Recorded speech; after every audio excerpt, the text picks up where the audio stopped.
I remember receiving the pay stub and just feeling nothing. I felt numb. And what I realized, I was like, this ain't it. This ain't it. Welcome to the Ignite You podcast. Stories of transformation, initiation, depth, and duality. With a sprinkle of sass.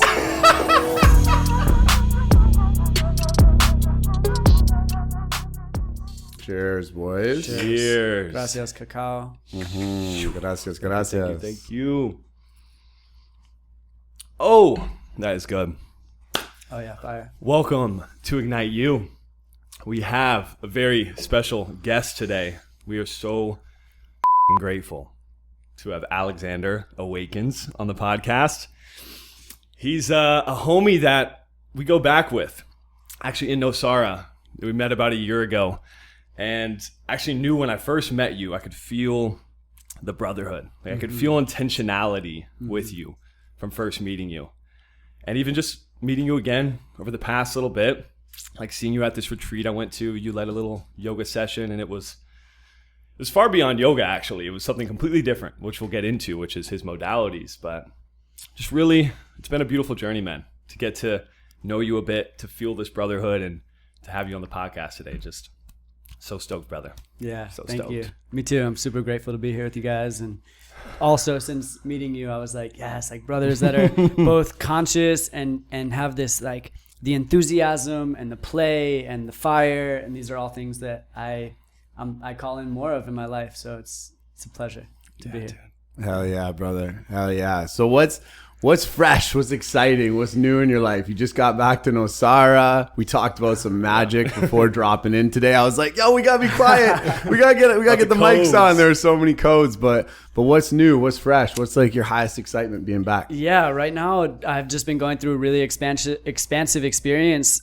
I spent 2 weeks in Lake Atitlan for the first time. Got to teach at Embodiment Festival. It was really the first time fully solo traveling, fully solo, nomadic. Didn't really know people where I was going, and the people that I connected with, that was amazing. And then came here for this opportunity in Nosara at Tierra Amor, which is an intentional community that's really at the beginning stages. It's 500 acres. There's such an amazing blueprint and plan of what this is going to be.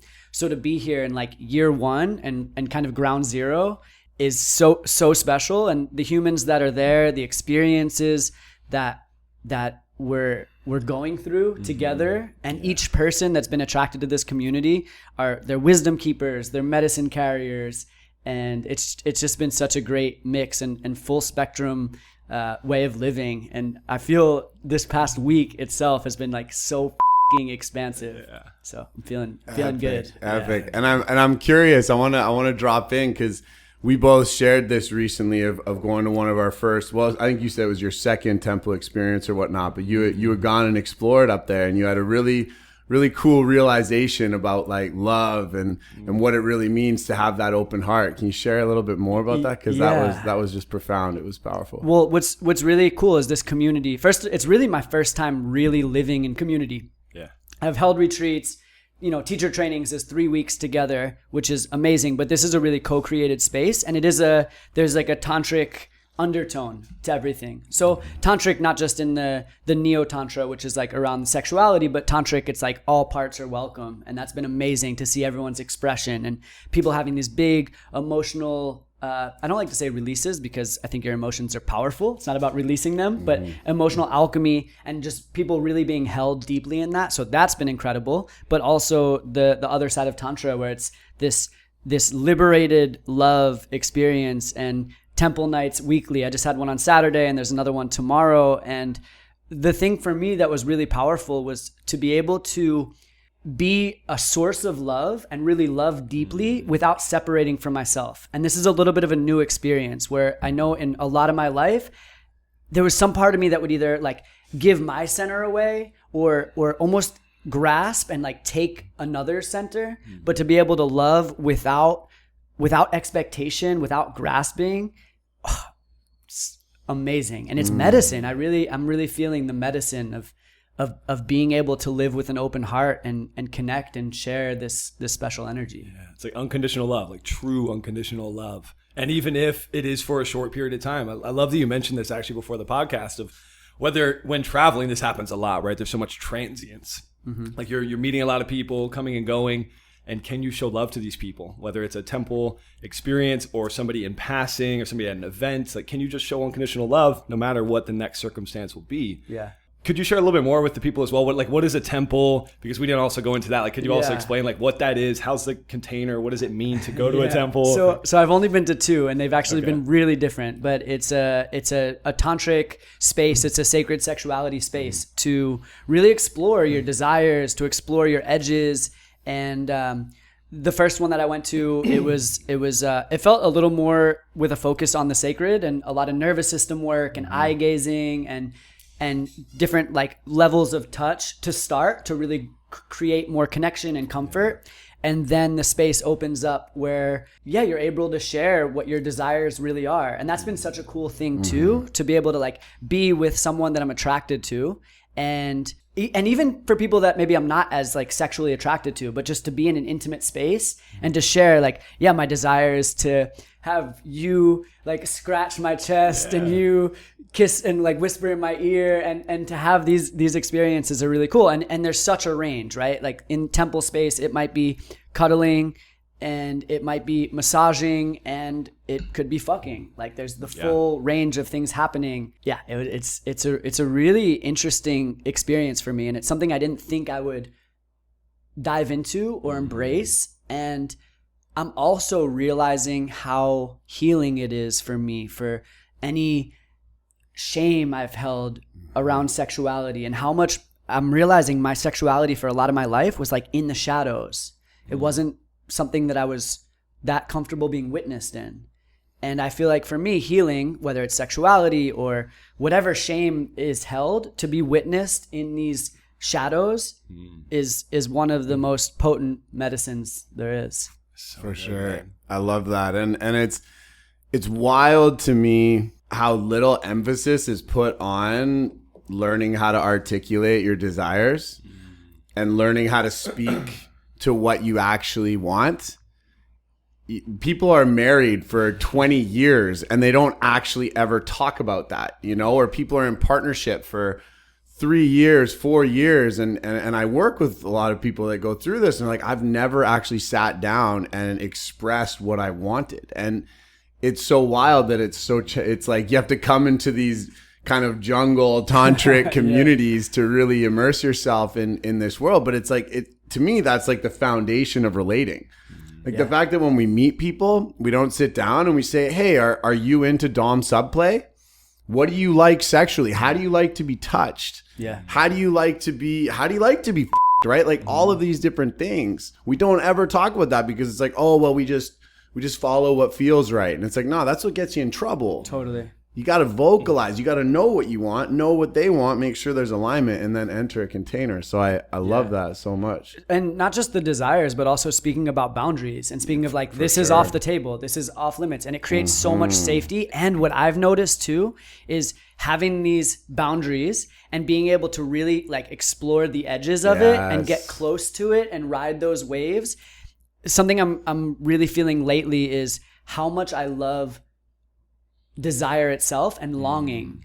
And when there's boundaries around things, I'm able to safely feel the longing and really explore it without knowing that I'm not going to cross a line, knowing that it's not going to be like one of us is going to become uncomfortable, or it might be more than 2 people. Definitely. But really, really being able to like ride the waves and get close to the edge. And this to me is also way more than sexuality. This is expansion. This is growth. It's like, go to the edges, find your boundaries, and being able to state it is another level of connection and intimacy. Yeah, it's amazing, and we talked about this in other episodes, but there's one thing of being like seen in your no and being like, okay, I honor that. And then there's another thing in being celebrated in your no. It's like, thank you for telling me. Thank you for voicing that to me. And it's so rare that we're in containers where we actually are celebrated for no. Yeah. Because usually that makes you a bad boy or a bad girl. Yeah. And usually that doesn't feel good for us unless you're into that, and it's kind of a kink, and that can be cool too.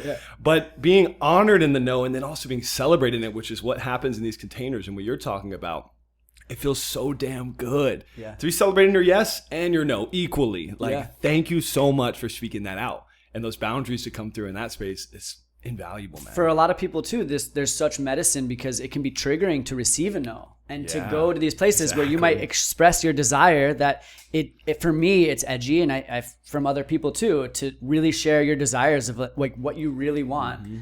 I was with two women, and they're like, what do you want? And I'm like, I want to make out with both of you right now. You know, and it was like a little edgy, and it got accepted. It was a yes, but in these spaces too, I've received no's, and it's been like I get to see like, oh, what happens when I experience some rejection, and the triggering that can come in these spaces is just as powerful as the pleasure and the, you know, being able to get your desires. So it's deep medicine. 100%. And I want to return really quickly to boundaries, because I've been fascinated by this recently, and I think it's very applicable for a lot of listeners. And the fact that like we talk about boundaries in the conscious community a lot, you know, like set your boundaries, honor your energy, do all of those things.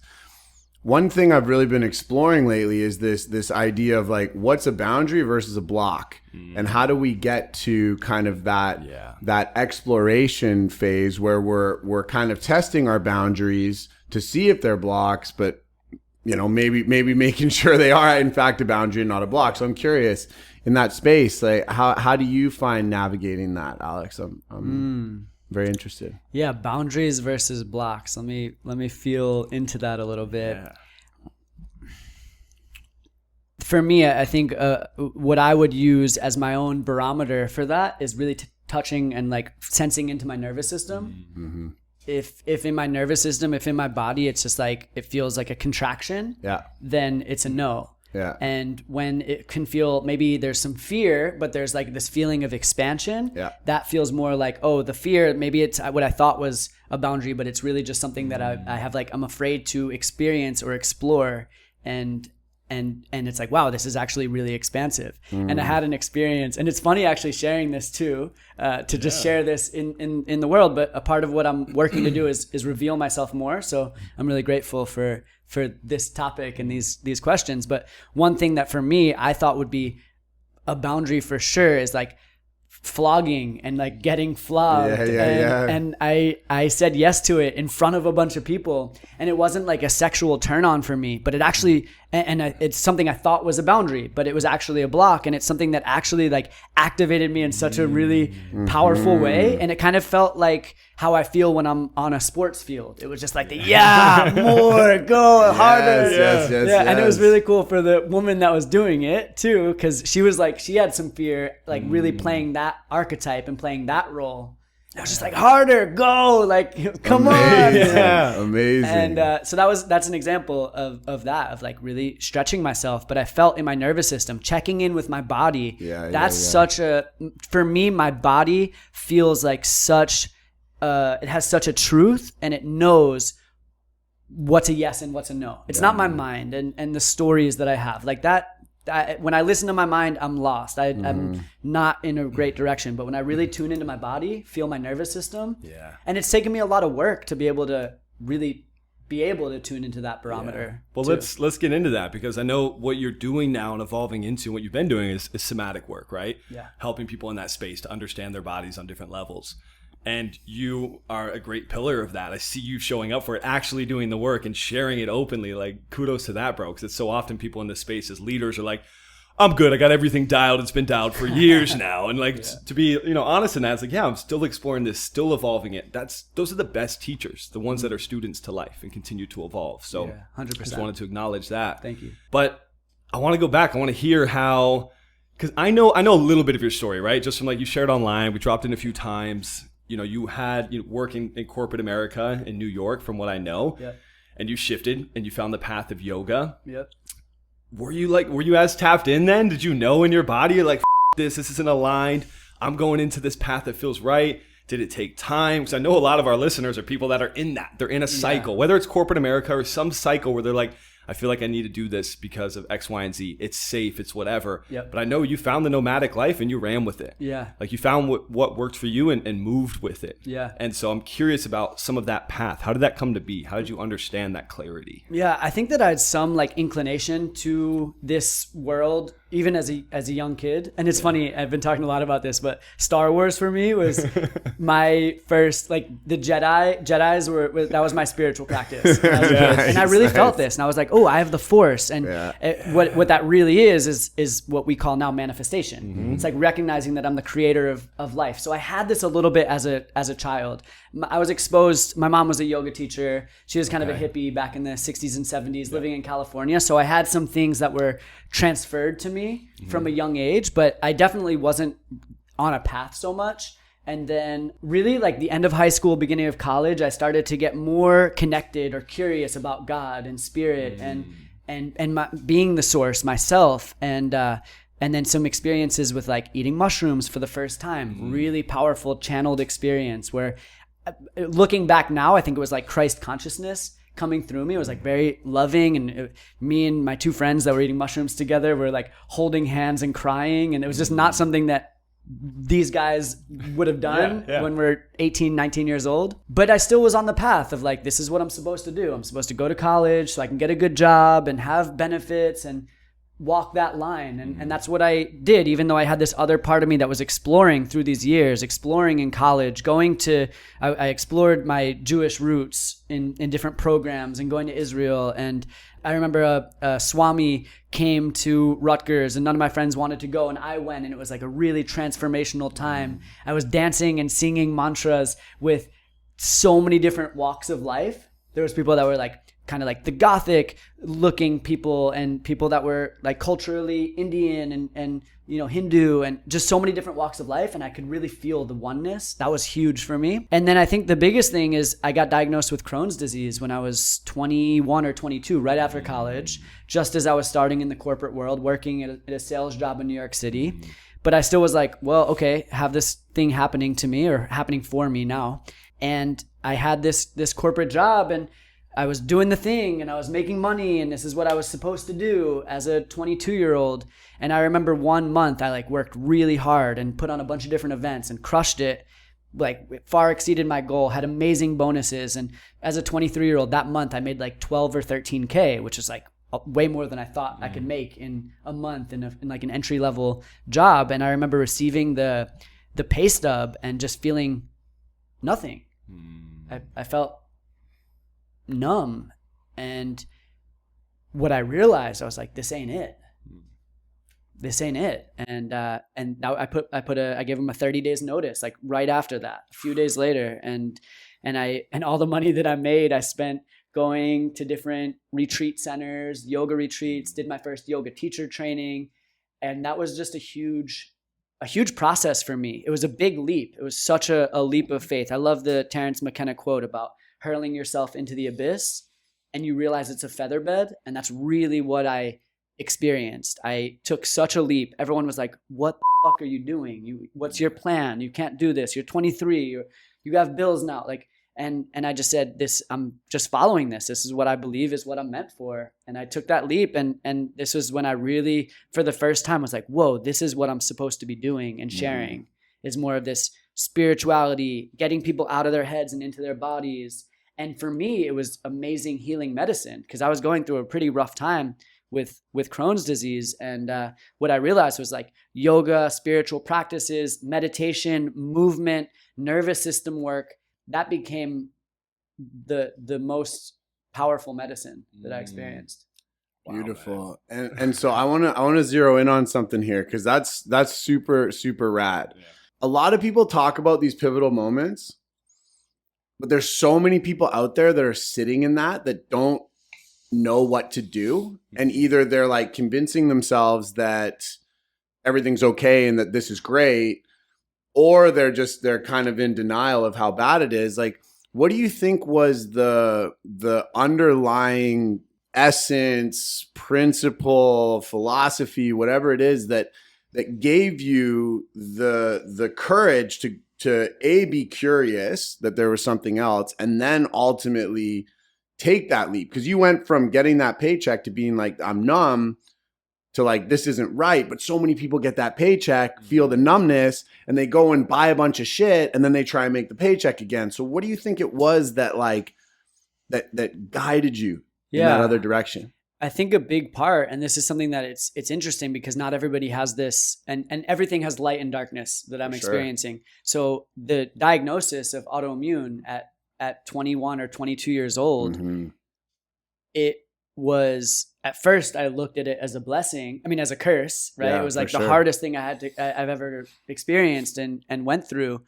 And then it really became a blessing. And having these experiences where, especially when I didn't know, and it took a little bit for doctors to figure out like what's going on with me. There was times where I was like, am I dying? I really felt this, the closest to death. There's been other moments since then, but the closest to death that I'd ever felt. And I think that death is, for me, one of the greatest teachers, because it's like, if I'm actually going to die, do I want to stay in this corporate job and do this shit? Or do I want to like see what's actually possible and see what's out there and see what I'm capable of and what I really came here for? And that's been a really big teacher for me time and time again, because I've also, there's waves of life where I've done these things and taken these leaps and felt super inspired and then kind of like fallen back into patterns and maybe stopped taking care of myself or forgotten some of the things that had been activated. And then I have this other experience and I kind of like see death again. And it's like, whoa, I want to live my life. I don't know how long I have. And we have these illusions of like, oh, the average lifespan's 80 years old. And like, I take care of myself. So I'm going to live to be 100, but I don't fucking know. Yeah. And when I really keep that close, like keep that fear at my fingertips that death is coming and it can come at any time. That to me is like the biggest activator. And it's like, ooh, life, like I want to fucking live fully. Yeah. Woo! Yeah. Yeah. We've been talking about this. It's been a theme, man. That's powerful. Yeah. Is recognizing your mortality, recognizing your death to fully live. Yeah. And, we've talked about this of like change either comes from desperation or inspiration. Always, like how people make change, how people get lit up for life. It's one of the two. So to hear it, like it was desperate at first. It was like, I'm going to die. And then it shifted into, oh, and that drives me to live. Yeah. Like that is so beautiful, man. And it's amazing how many people don't tune into their death because they're afraid of it. So they push it away. And I know because I've done this for years and most people do. We're like, no. Like what you're saying, I'm fine. So we push it away and don't acknowledge it. So then we can actually fully live. Because then we expect, oh, we'll retire. Oh, we'll have that weekend. Oh, we'll have that vacation. We'll have that thing in the future. Right. But to live now is recognizing you will die. Yeah. That's f***ing powerful, man. Yeah. And I want to say too, like I don't want to pretend or bullshit. Like there's still a part of me that has a lot of fear around death. Like I don't want to die. I love life. But when I'm reminded, it really helps me get very clear on what's actually important to me. Am I living my life or am I living someone else's ideal life? And then I've also realized too that death is such an inherent part of life. And it's not just the literal death, but it's like the sunset, right? This is a great reminder of death. Every exhale is a little winter. Yeah. There's just like death is such a part of our existence, and to avoid it or hide from it, well, is it actually serving anything? And I love it, you may have heard this, but in Bhutan, it's one of these countries that uses the death meditation as part of their practice. So 5 times a day, they contemplate death, and they're considered one of the happiest nations on earth. Yeah. And there's something really connected to that, because when you start to get real about death, for me, it gets me really clear on how I want to live every day. Yeah. I love that so much, man. And there's so much wisdom in that. And Rye's right. It's been coming up as a theme a lot for us recently in our conversations and what we've been witnessing. And, a lot of people ask Ryan, why do you guys do so much gnarly shit? Like how do you, and I honestly believe that a huge part of that is a reminder of our death. Like for me, when I'm climbing a mountain and one slip is death, you feel so alive and you're scared in the moment. You're like, oh my God, this could be the end of me. Yeah. But then when you get off that mountain, you never feel more alive.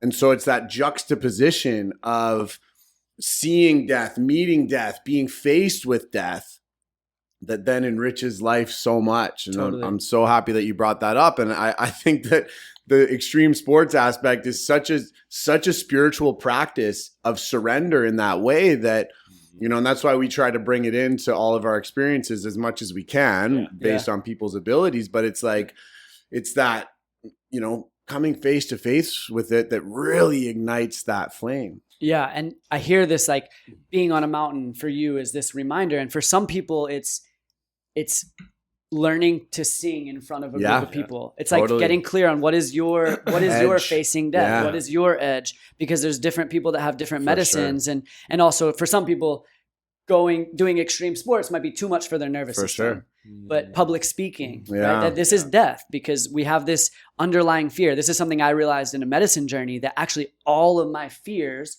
are really around fear of dying.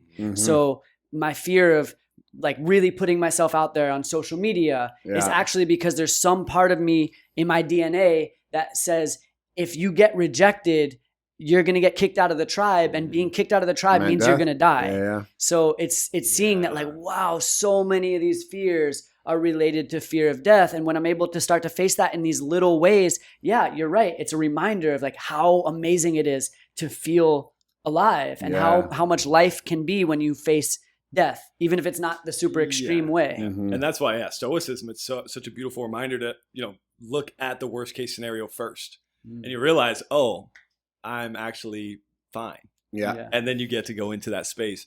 Dude, you brought up a cool thing with singing and, you know, public speaking and these things. And it makes me think of, I think you call them the 4 keys to community or something along that, but those 4 areas, because I know you brought them up whenever I did that class with you. And we all sang. And even for me, that's an edge. I know for Cam too, I think for you as well. For sure. But could you bring us through the accent? That's codes, man, the medicine there. Yeah. So these pillars have also come to me in different ways. And I'll share where I first heard about it. There's a quote, I forget who it's from, but it's a woman that says, in shamanic societies, if you go to a medicine person with some kind of dis-ease, depression, distress, they'll ask you these 4 questions. They'll say, when did you stop singing?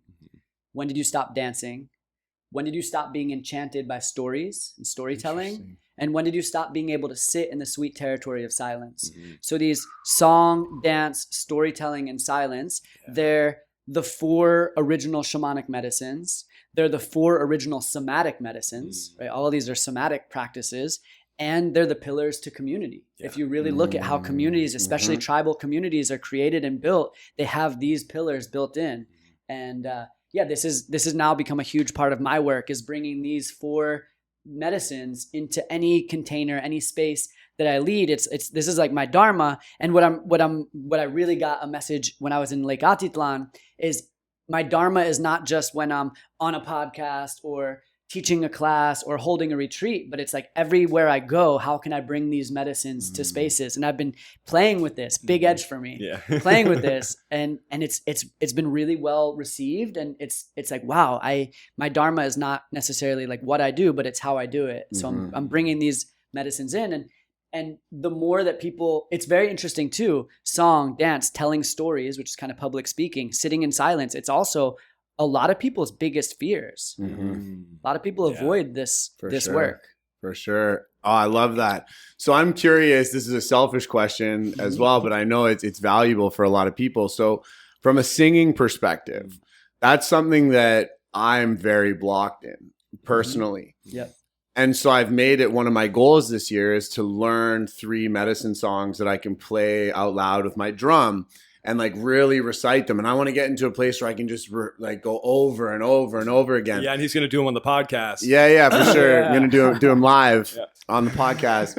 But it's really hard to find songs. Like, it's really hard. Like, I've reached out to people who run ceremonies. I'm like, hey, do you have a song you could shoot over my way? I've tried to Google certain songs, and it's really challenging to find that. Do you have a resource for people to get into singing more? Yeah, really interesting. What's coming through, the first thing I said is like, this is not about asking someone what song should I sing, but it's about doing your exploration and tuning in and seeing what song resonates with you. For sure. Because there's I believe that like each human is an instrument. And when we do these different practices to get in tune, different spiritual practices, play, shadow work, we're tuning our instrument. And then our instrument, there's certain resonance. So there's certain songs that are going to resonate with your being.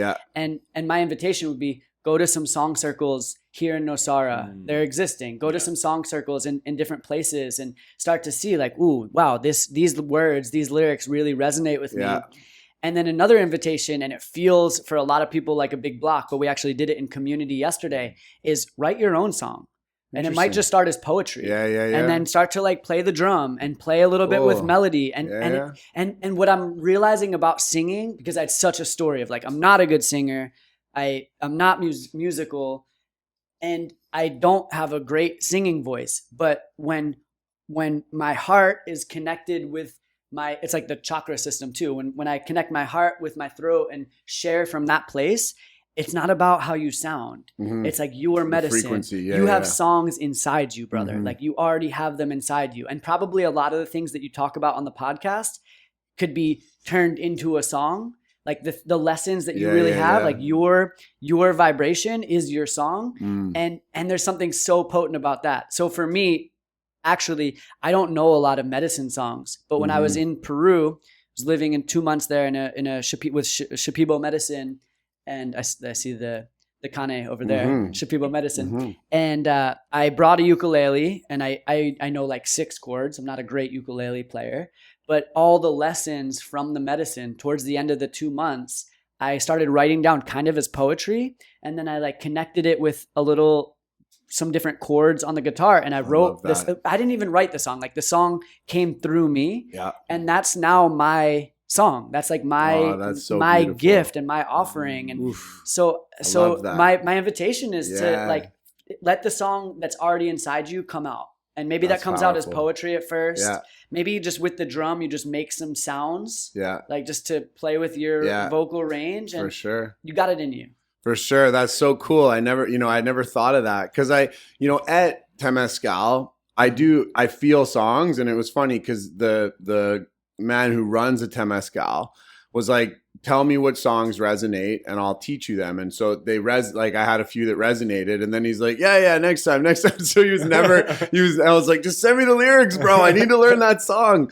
And so I had a big block because it was like, I needed a teacher. And even when I felt the resonance, I still needed the teacher. And I love that you're bringing this up where it's like the medicine, the magic's already inside. And it's so funny because this is how blocks work in a sense of, I know that, but not for this, you know, it's like, I did not even think of like, sit with some hape, bang on my drum, journal out a poem, and then sing it. Yeah. Who would have thought? Yeah, it's amazing how we always say you're your own healer, and that's like you're your own pop singer. You're your own song teacher, right? You're your own teacher as well. And so it's amazing that you bring that up. That's I love beautiful that. codes, man. I think you are your own. Also, it's like it's actually something bigger than you. You just become the channel for the teachers.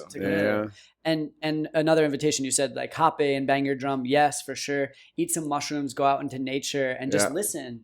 Listen, and what are the trees? What are the birds like speaking to you? What's the ocean? Like what messages is the ocean giving you when you're out there surfing? And you start to get this, like, this is in the songwriting workshop. One of the guys that's living at Tierra Amor is a professional singer and also a professional like clown, like spiritual clown. He's an amazing human.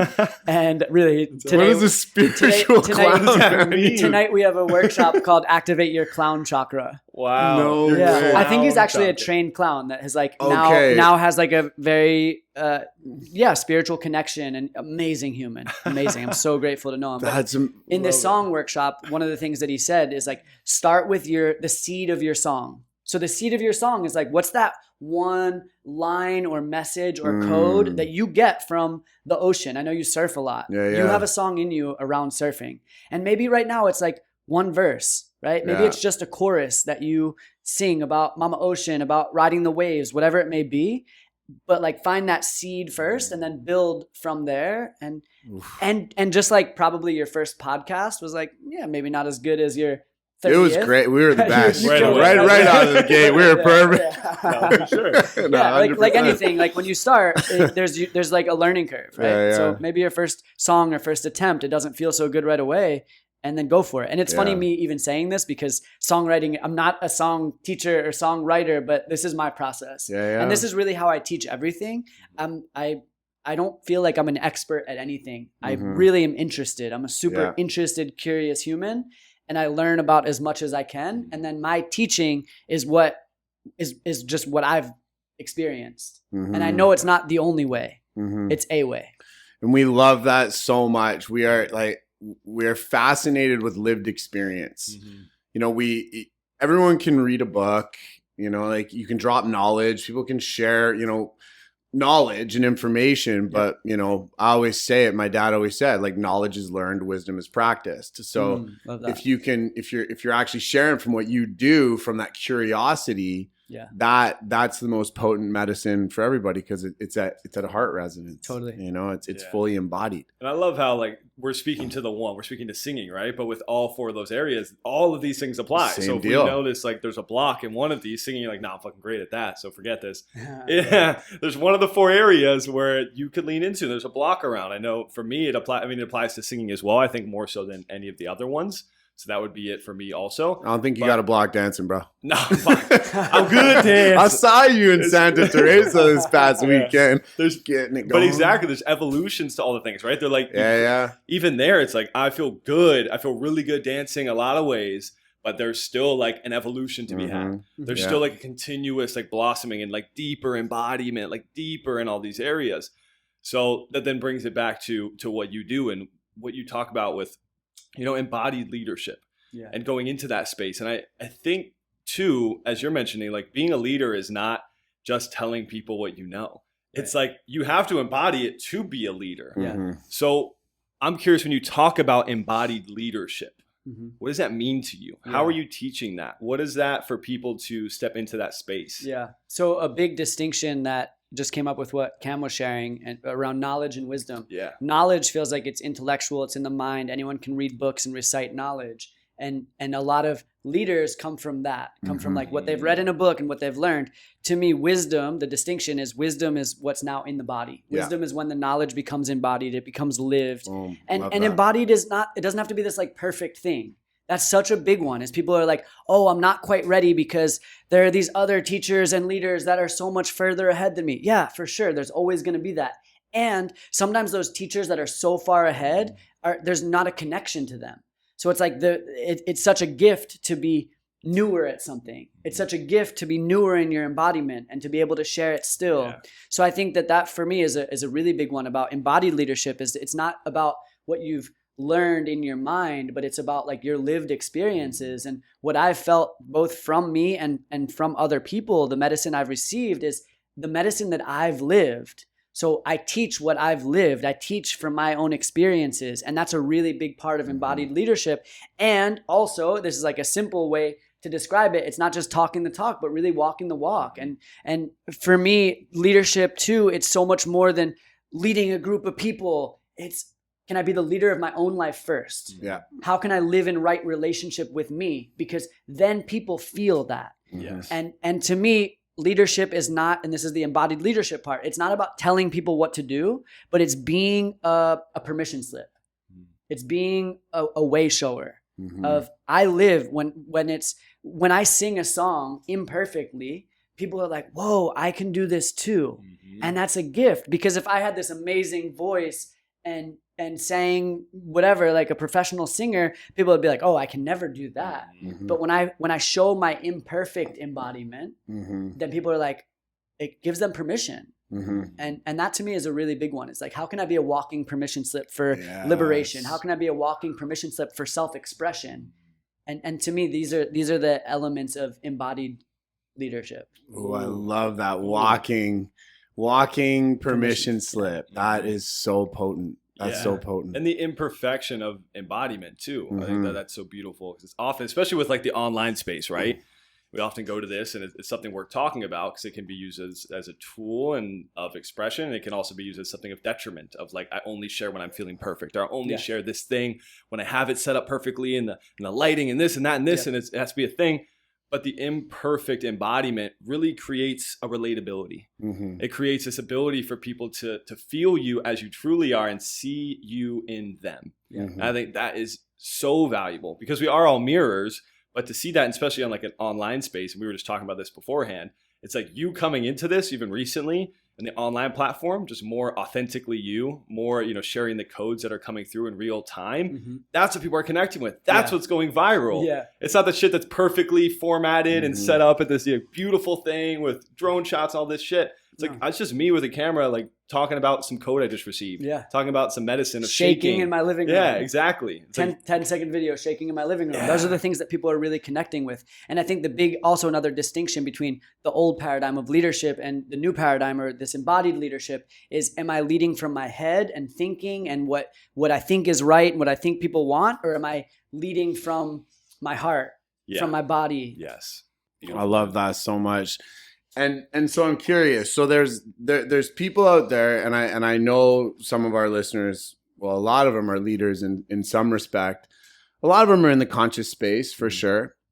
And at the same time, a lot of them are in the business space that we're taught, like the 10 steps of effective leadership or whatever that is, right? And so they're coming from that cerebral place. They're coming from that space of thinking that they need to systematize this aspect. And what you're saying, which I love so much, is it's much more of a it's like the Gandhi quote, like, be the change you want to see in the world. Like, it's an embodiment of that leadership that then creates ripples.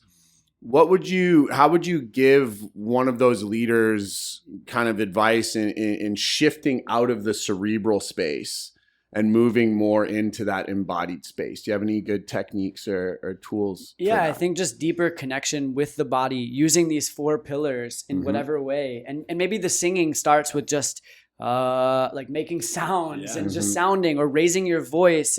And what I'm feeling too is for people to tune in and recognize, where are the weaknesses? Like, how do we balance things out, right? Because the mind is a great gift. It's great to have the masculine structure and being able to systemize things. This is really important. For sure.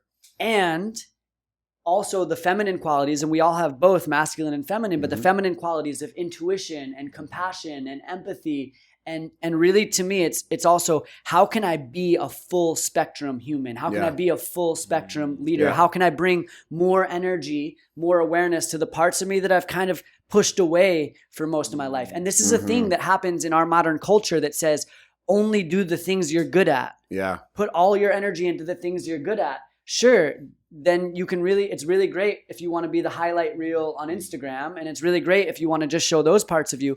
But then there's all these like unclaimed, fragmented pieces that is like where the dis-ease is. So it's like, how do I bring more energy and attention to the part of me that I haven't cultivated? Yeah. So it's really, I think there's no one prescription. It takes a lot of self-awareness and a lot of practices where you're embracing both the masculine and the feminine pieces, and embracing both the pieces that you call really beautiful and also the pieces of you that are ugly. Yeah. This is and healing is wholeness. And when we're whole beings, it doesn't matter if we're in a leadership role or a partnership or a father or mother or child. When we are full spectrum beings, when we have a greater capacity in life, that's when we're at our best in whatever role we're living. And ultimately, like, distilling it to me feels like it's about being the most authentic you. Yeah. Moment to moment, man. That's it. I love what you're bringing through here. And I'm curious, even on a more practical level, because you got codes coming through, man. And for people listening to this, like, okay, I get it, but how am I going to create space and like actually do that? Like would you recommend somebody, okay, write this out, like check in with these 4 areas? Would you say to do it a different way, like go into nature, just tune in? You mentioned medicine, but not everybody's, doing medicines to tap into that frequency. Yeah. But like, what is that step of like, they listen to this podcast and then they're going towards embodiment? Like, how would you say for them to start, like, practically, tangibly, to open up that space? Yeah, I think one of the best ways that can be really simple is take these 4 pillars and start to bring them into your daily life. Sit in silence. Yes. It's a big one. A lot of people avoid it. Yeah. Sit in silence, even if it's 5 minutes. Yeah. You don't have to know how to meditate. It's all good if you sit in silence and your mind is going the whole time. Like that might happen at first, but a little bit of silence every day. Dance to one song, even if it is in your closet, like whatever, like hidden, no one else sees you. All good. Start to move your body in that way and start to connect. How does your body want to move? This is a part of us. Like every child does these things naturally. They sing, they dance, they tell stories, and we've like kind of created this contraction as time has gone on. So I would say just practice these things every day. Sing some kind of song. If it's in your shower or in your car, beautiful. And then your storytelling, to me, it's not just learning to tell like Zen parables, which I love. I think storytelling is something that's actually a huge part of our DNA, right? It goes back to like cavemen times, that storytelling really helps us connect, helps us understand. But also, you are a storyteller. Every single human is constantly telling their story. And to me, another way to say this is like expression, right? Express. How are you feeling? Express yourself maybe through your way, your art, creativity. But I would say just like bringing these 4 elements into your daily life, even if it's 5 minutes at a time. And you can bring all of these into a 10-minute period every morning and practice that. And for me, like, don't take my word for it. Experiment for yourself. Life is such a fucking laboratory. Yeah. It's one of the most beautiful things about it. Don't just listen to someone and be like, oh, that's the way. Yeah. No, experiment for yourself. Yeah. See what works, see what resonates, see what lands. But if this is resonating and activating something in you, then create an experiment. This is what I do with a lot of my coaching clients. It's like, okay, you got this like activation, this code. Now, what are the experiments to help you bring it into the world, right? Out of the like 5D and into the 3D, out of the spiritual and into the material, bring it down. So, because we're humans, and how can you bring this into the human experience? I would say that's one of the simplest ways, is take these elements and bring it into your life. And this is just one of the ways. Yeah. And just to go a little bit deeper into the storytelling, like, could somebody do that with a journaling practice, or does it usually have to be actually vocalized? I think both. Like writing could be a practice for somebody to go into, like, just even journaling in the morning? Yeah, I think both. I think there is, we were talking about this, like leaning into the fear, leaning into the death. A lot of people are afraid to public speak. Another thing I invite so many of my clients to do, and if you do feel like you're listening to this and you're a leader, record yourself talking on camera, like, and put it on social media. It is such a powerful thing. And for a lot of people, there's a huge block to do it. And then once they do it, they're like, oh, wow. One, it's usually the thing that gets most received. Yeah. They're like, wow, I posted my first video, and there's so many people that are like, I love that you shared your voice. And because every single person, like you listening to this, you have codes, you have your song, and might not be like what you're actually singing, but the things that you've lived and experienced. This is what the world is asking from you to share. So I think journaling is really powerful, but also being able to be witnessed in it. So all these medicines too, and this is a big part of healing.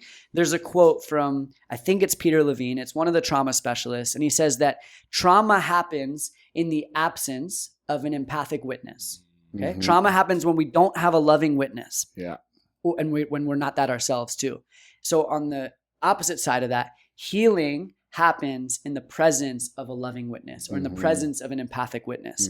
This is why community is so powerful and important, because when you can be witnessed in your dance, when you can be witnessed in your song, when you can be witnessed in your full expression, when you can be witnessed in your stillness, there's such healing happens. When I'm witnessed in my shadows, right? When I'm witnessed in the things that I've had shame around, and I'm like, wow, this person actually loves me for it. It's not like in spite of, but they actually love me because of my shame and my shadows. This is a game changer. So where these 4 things are also pillars of community, it's like if you don't have that community, it's so powerful. I know you guys lead retreats. This is one of the gifts of retreats and trainings and immersions, is you get to be with a like-hearted group of people that love you in your expression. And I'm going to plug really quick right now, because a lot of people have challenges finding that. And coming to our challenge is exactly that. Because, and you just articulated it in such a beautiful way. That's why I wanted to share, is that a lot of times Ryan and I talk about, holy shit, how is this so potent for so many people all over the world, not actually physically together? And it's encompassed exactly in what you just said. It's being seen, it's being heard, it's being loved on for their pain, for their challenges. It's dance, it's sing, it's play, it's movement, it's all of these things. And it's that formula that really breaks us open and empowers us to embody so much beauty in such a higher frequency that we can then live by. So thank you for sharing that, because that sums up so beautifully what happens in our Ignite Your Life challenges. It's so true. Yeah. I love that it can happen in the virtual containers. Like we're blessed for this day and age of what we can do. I know a lot of your work too is mostly in person, but I know you do online stuff as well with clients and with other things, and with obviously the things you bring forward online. Yes. That you put out, it's potent. You got codes for these people, and the fact that people listening to this, like you're getting the codes right now from this man, and this is medicine as well. Using these tools in a way that's actually going to serve us, not sink us. Yeah. And that's what you're talking about in the challenge as well. We use Facebook, for instance, to hold our containers when I wouldn't use Facebook often, but for a container like that, it serves. Works. Bro, so many codes in that. But I really love the piece you're talking about. Everyone has their own medicine. Yeah. It really makes me think about the quote of, you have a story in you, and if you don't tell it, nobody else will. Yeah. It's so damn true. And you brought it up in a beautiful way, because we often think and we look up to people and we're like, oh, wow, they have that thing. And that's so cool. Like, I love that they have that. And it's like, yeah, you have exactly that. It's just a different flavor. Yep. And we all have a piece of that. And it's so beautiful. So thank you, man, for your wisdom. And bringing that out, like sharing your song, sharing your codes. And again, it's not the singing song, but it's like your expression is in my experience the most potent medicine that there is. This is the idea of you are your own healer. No one can do it for you. When you express yourself, you heal. And when you hold that medicine in you, it actually becomes poison. It's disease. For sure. Yeah. It's like it needs to be moved through you. Life is not happening to you, it's happening through you. And if you cut that flow off, it's like a stagnant pond. It grows some shit, right? Like it's not so clear and clean anymore. So it's like being this channel and letting the energy move through you. And expression is the way. Expression is the medicine. It is. So we have a few little closing questions I like to ask most people that come on.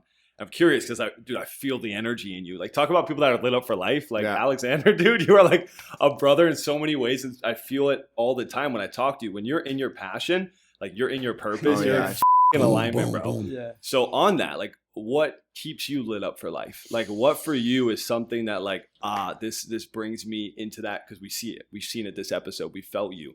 Like, you get lit up. You get activated. What is that for you? I think the biggest thing is connection. Yeah. Connection to myself, connection to community, connection to God. Those are the things that really, really lights me up and keeps me going. And what I feel so grateful for is what I've started to realize is that it's not about, there's the quote, like, it's not my will, it's thy will. Yeah. And the more that I allow myself to be a vessel, and I do this with almost any container I'm in, and now I'm starting to do it outside of like regular containers. But if I go to a restaurant with someone, if I'm sitting with a friend or a woman, like saying a prayer, and I did it just before I drank my cacao. I was like, may I be just a vessel? May I be a channel? May God and spirit move through me. And to me, that connection to God, and that's something that I had a lot of aversion to saying for a long time, because God brings some shit up in people. But for me, like, having this connection to spirit, to source, God, universe, whatever you want to call it, this is what really this is my medicine. And so many of the things that I'm sharing, it's not me. It's not me. And it's been said before, and it's been, there's like, we all, if you're resonating with it, it's because you have it in you too. And for me, the more that I'm connected to that channel, connected to God, the more I stay lit up and activated. Dude, it's so beautiful, because I mean, that's what Marianne Williams says in Return to Love, right? She's just like, once you think you're special, that's when you start failing, because you put so much pressure on yourself. Right. But when you know you're just a channel of the divine, when you know you get to bring this through, and you don't have to be unique to do that. Like, you are you to bring this through. Totally. And so once you put that pressure on yourself, like, oh, fuck, I got to perform, I got to do this, and I have to lead these people. Like, that's not true leadership. Embodied leadership, as you mentioned, is living in that moment to moment. And following my lit upness, following that in my life, like, really get clear on what actually gives me so much joy and excitement. And I don't give a if it doesn't fit into the conscious, spiritual, all these identity bullshit. Like, I love to like meditate and have deep medicine journeys and sing medicine songs. And I also love to fucking play basketball and football and like have this like this competition, sports. full spectrum sports. Sports, baby. Yeah. Sports, right? Yeah. I love that so much. And that right there is so fucking beautiful, because that's what our whole mission is to embody all of that. You know, I want, storytelling is kind of a fun piece of the puzzle, but I was at the gym yesterday wearing a crop top, got my nails painted, lifting heavy. And I'm like, I'm in a state, and this woman comes up and she's like, what's going on here? And so she starts asking me, why are you wearing a crop top? And I was like, well, because A, it's hot, and then B, it looks really good. And then she's like, and your nails, you got your nails done. Like, can I see your nails? And I show her my nails, and she's like, so do you just like fashion, or is it because of your orientation? I'm like, am I gay?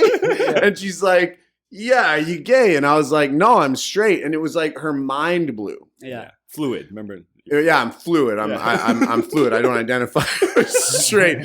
But it was people are gonna be like, what did he just say? Partially, there's some stuff there. We'll go into that in another episode. But there's this element of full spectrum expression, and it blew her mind. Like, she went, what the f-?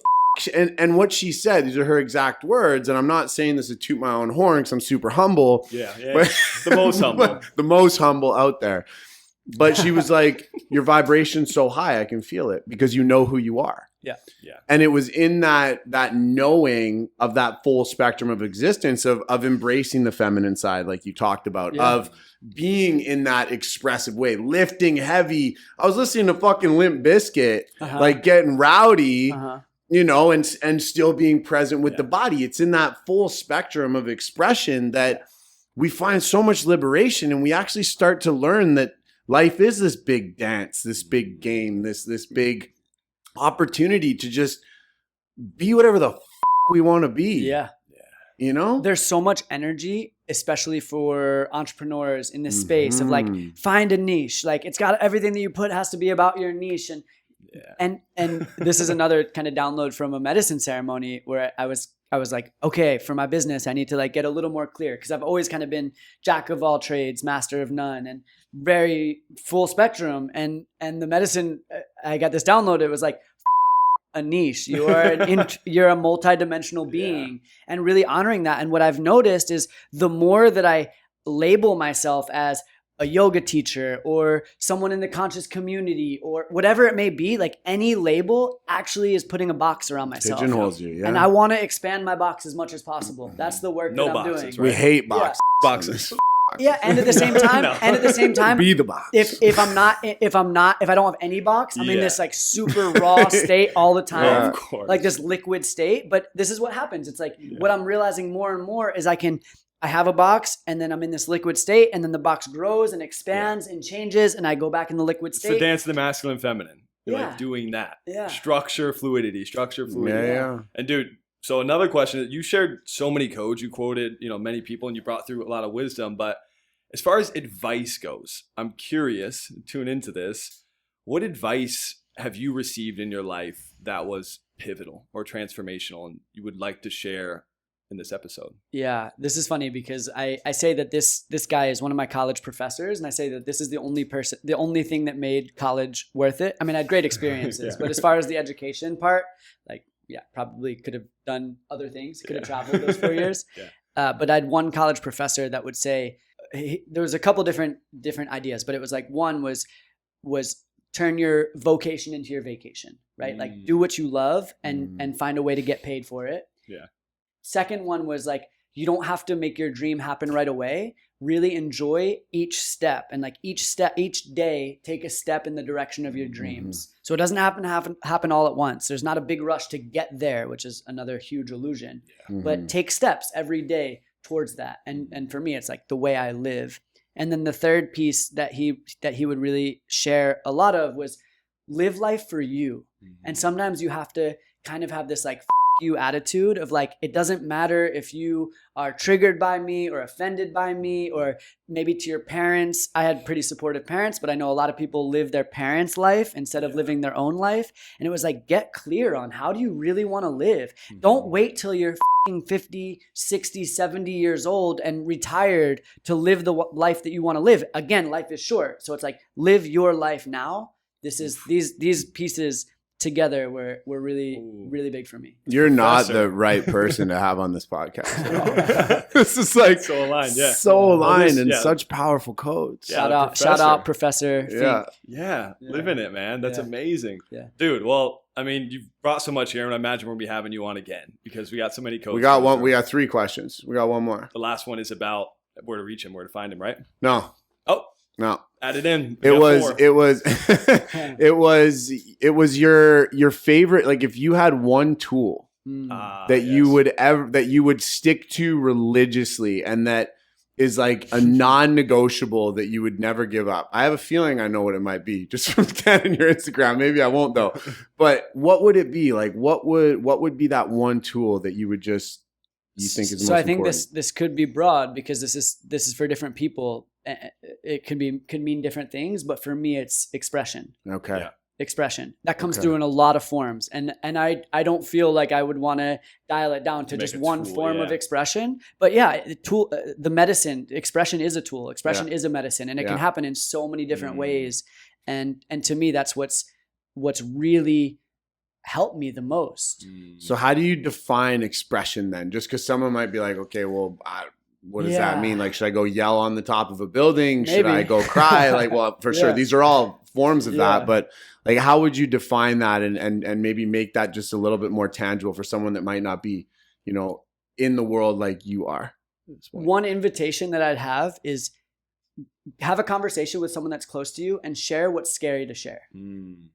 Yeah. Like, express the parts that you have tried to hide to people that are safe, to people that can be the loving witness. Yeah. Because that is such medicine to be able to say, like, I'm really afraid to admit this to you. Yeah. But blah, here it goes. Yeah. And so that's what I would say is, like, the people that are close to you, or if you have a coach, or if you have a mentor, or if you need to talk to one of us, like, share these parts of you that have been scary to share and express that. And then there's a lot of ways for expression, but that's the one that feels really powerful. And it's helped me a lot is to share the things I'm like a little bit afraid to share and reveal about myself. I love that. So get in front of the loving witness. Yeah. That's a beautiful way. Cause I think about, like, you could dance in front of loving witnesses. You could sing in front of loving witnesses. You could share, tell your story. Shadows. You could tell your story. You could scream. You could, you could cry. You can do whatever, but get in front of the loving witness. Yeah. I love that. And another thing that I've just noticed for me, this is another, if I had to say, like, another tool that maybe is a little more practical. Yeah.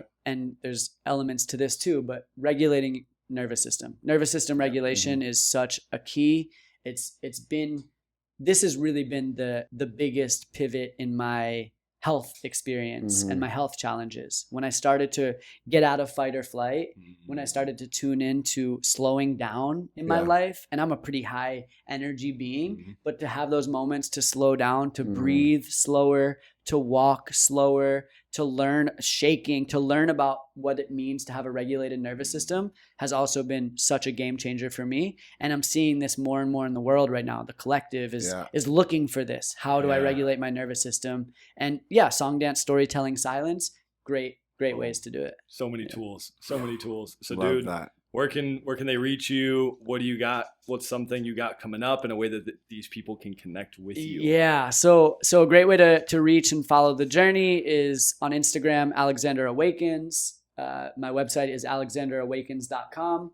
I lead different retreats and immersions. I have a few coming up, one in Lake Atitlan, Guatemala. I don't know if this will be out, by then. It's in a few weeks from now. Yeah. I'm leading a pilgrimage to Mount Shasta, which is the root chakra of the world. So a great place to reset, rest deeply. That's really the main element here. It's for people that feel like they're kind of overwhelmed and burnt out. And then my biggest offering, my baby, is my yoga teacher and embodied leadership initiation. And it's a 3-month program, 3 weeks in person. It's you come out a totally different person, and it's been such an honor to share that. That's happening in August in Asheville. Amazing. Cool. And I know people that have gone through this. I've met people that have gone through your program and through this facilitation experience and full embodiment experience for themselves and to be leaders for others. Yeah. And dude, I've seen who these people are, and I've seen who they were before and after. And so just to speak to that, it's powerful to see what you embody, who you are, and those people that have gone through this program, gone through your experiences with you.